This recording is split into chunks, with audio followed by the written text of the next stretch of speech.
Hello everyone, welcome to our web development tutorial series.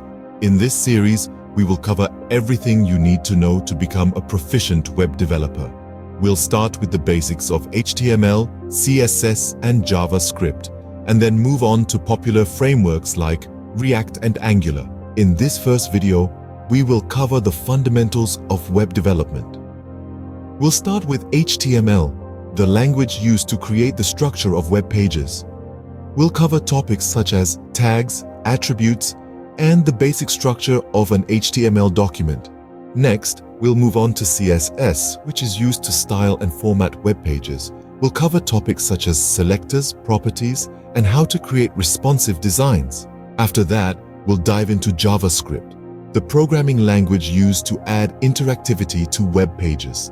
We'll cover topics such as variables, functions, and DOM manipulation. Finally, we'll explore popular frameworks like React and Angular. We'll cover the basics of setting up a project, creating components, and working with state and props. Throughout this series, we'll provide practical examples and exercises to help reinforce your learning. By the end of this series, you'll have a solid understanding of web development and be ready to create your own web applications. So stay tuned for our upcoming videos, where we'll dive deeper into each topic. Don't forget to subscribe and hit the notification bell so you don't miss any of our tutorials. Thank you for watching and happy coding!